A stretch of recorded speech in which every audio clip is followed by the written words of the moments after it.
नमस्कार विद्यार्थी मित्रों, आमचे YouTube channel science and education corridor यामध्ये आपले सर्वांचे स्वागत। BEd CET 2025 या अनुषंगाने आपण व्हिडिओ पाहत आहोत। आपली BEd CET जी की ऑलरेडी 24, 25 व 26 मार्च 2025ला शेड्यूल झालेली आहे, तिचं जे हॉल तिकीट आहे त्या संदर्भातील ही अपडेट। हॉल तिकीट्स म्हणजेच ॲडमिट कार्ड, तर जाणून घेऊया त्याबद्दलची अपडेट। तत्पूर्वी आपण जर आमच्या चॅनलवरती अजूनही नवीन असाल तर कृपया चॅनलला सबस्क्राईब करा, तसेच व्हिडिओ आवडल्यास नक्कीच मित्रपरिवारामध्ये शेअर करा, जेणेकरून आपल्या BEd CETच्या BEd ॲडमिशनच्या सर्व ज्या अपडेट्स आहेत त्या आपल्याला वेळेत मिळतील। विद्यार्थी मित्रों, ही अपडेट चेक करण्यासाठी आपल्याला गुगल सर्च इंजिनमध्ये CET सेल किंवा BEd ॲडमिशन 2025 असं जरी आपण टाईप केलं व सर्च केलं तर आपण ह्या पेजवरती पोहोचतो। आणि इथे आल्यानंतर आपण पाहू शकता की cetcell.mahacet.org अशा प्रकारची एक वेबसाईट इथं आपल्याला दिसते। एक वेब पेज आपल्याला दिसतं, त्याला आपण क्लिक करूया। याला क्लिक करताच आपण परत एका पेजवरती रिडायरेक्ट होतो आणि रिडायरेक्ट झाल्यानंतर आपल्याला रनिंग नोटिफिकेशन पाहायला मिळतं, ज्यामध्ये आपल्या BEd CETचा जो शेड्यूल आहे तो पाहायला मिळतो, शेड्यूल फॉर ॲकॅडमिक इयर 2025-26। आणि वरती स्क्रॉल केल्यानंतर CET एक्झामिनेशन पोर्टल आपल्याला पाहायला मिळतं, त्यानंतर कॅन्डिडेट मॉड्यूल, त्यानंतर CET अटल असेसमेंट, आणि आपण वरती स्क्रॉल केल्यानंतर आपल्याला इथे अपडेट्स पाहायला मिळतात। तर admit card is live for MHA Maha MPEd CET academic year 2025-26 हे आपल्याला पाहायला मिळते। त्यानंतर आपण हे जे ॲडमिट कार्ड आहे ते डाउनलोड करण्यासाठी इथे आपल्याला आयकॉन पाहायला मिळतो आहे। हे जे अपडेट्स आहेत तर आपल्याला MHA आणि MPEd याचे हॉल तिकीट्स अवेलेबल असलेले पाहायला मिळतात। आपण याला क्लिक करूया, जेणेकरून आपल्याला लॉग इनचं टॅब अवेलेबल होतील।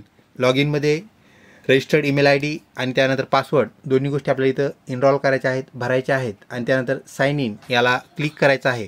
साइन इनला क्लिक केल्यास आपण परत एका पेजवरती रिडायरेक्ट होतो।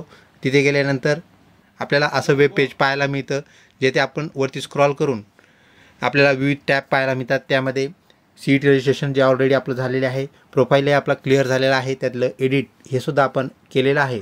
त्यानंतर मॉक टेस्ट आणि त्यानंतर हेल्प डेस्क आणि त्यानंतर हॉल तिकीट और ॲडमिट कार्ड आपल्या इथे पाहायला मिळते। तर गेट हॉल तिकीट याला आपण क्लिक करूया, ज्यावेळेस आपले हॉल तिकीट्स इथे अवेलेबल होतील। तर अद्याप आज 15 डेट आहे। तर विद्यार्थी मित्रों, आपली परीक्षा जी 24, 25 व 26 मार्च 2025ला आहे त्याचे हॉल तिकीट्स 7 ते 10 दिवस अगोदर आपल्याला आलेले पाहायला मिळतात। येथे आपले हॉल तिकीट अजून अवेलेबल झालेले दिसत नाही आहेत। जेव्हा ते आपल्याला अपलोड झालेले पाहायला मिळतील तर ते या 2 दिवसामध्ये म्हणजे 16 व 17 तारखेला ते अपडेट होण्याची शक्यता आहे। आपल्याला उद्या आणि परवा डबल एकदा चेक करावे लागेल, त्यावेळेस आपल्याला इथले अपडेट दिसेल। आणि ज्यावेळेस तिथं आपल्याला हॉल तिकीट अपडेट दिसेल 16 किंवा 17 तारखेला आपले हॉल तिकीट्स अपडेट होतील आणि ही टॅब कार्यान्वित झालेली आपल्याला पाहायला मिळेल। ज्या एक्झामसाठी आपण इनरोल झालेला असतो फक्त त्याच एक्झामचं हॉल तिकीट आपल्याला पाहायला मिळतं। आणि इतर एक्झाम ज्या आहेत आपण इथे पाहू शकता, टेक्निकल एज्युकेशन, त्यामध्ये UG आणि PG या एक्झामचं आपण इनरोलमेंट झालेलं नाही आहे।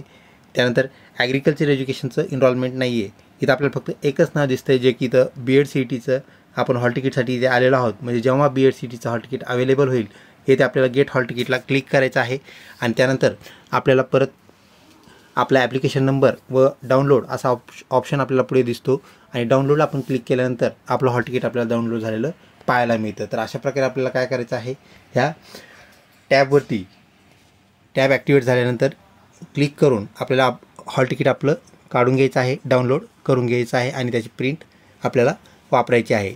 तसंच आपल्याकडे हे हॉल तिकीट जे आहे ते PDF फॉर्ममध्ये सुद्धा आपण जपून ठेवावे, जेणेकरून आपल्या प्रवेश प्रक्रियेच्या वेळेस ॲडमिशन प्रोसेस ज्याला आपण म्हणूया प्रवेश प्रक्रिया, तर प्रवेश प्रक्रियेला आपल्याला हॉल तिकीट लागतं। तर आपल्याला प्रवेश प्रक्रियेला हॉल तिकीट ॲप्लिकेशन फॉर्म ह्या गोष्टीसुद्धा लागतात। त्यामुळे आपला हॉल तिकीट फॉर्म इकडे तिकडे गेला असेल तर आपण तो सेव्ह करून ठेवायचा आहे, जमा करून ठेवायचा आहे। ऐन वेळेस आपल्याला त्याची जी टॅब असते हॉल तिकीटची टॅब, तसेच ॲप्लिकेशन फॉर्मची टॅब नंतर आपोआप रिमूव्ह होते, ही गोष्टसुद्धा आपण लक्षात ठेवा। एक तर कमी आपल्याकडे त्याची प्रिंट जतन करून ठेवणं गरजेचं आहे किंवा PDF फॉर्ममध्ये आपण त्याला जतन करून ठेवणं गरजेचं आहे। ॲप्लिकेशन फॉर्म आणि आपलं हॉल तिकीट ॲडमिट कार्ड ही बाब आपण लक्षात ठेवा। आपल्या BEd CET संदर्भात कुठल्याही आपल्याला अडचणी असतील, शंका कुशंका असतील, नक्कीच आम्हाला कमेंट बॉक्समध्ये विचारा, जेणेकरून आपल्याला उत्तर द्यायला आम्हाला नक्कीच आवडेल व आपल्यालाही मदत होईल. लवकरच भेटूया पुढच्या अपडेटेड व्हिडिओमध्ये. तोपर्यंत धन्यवाद.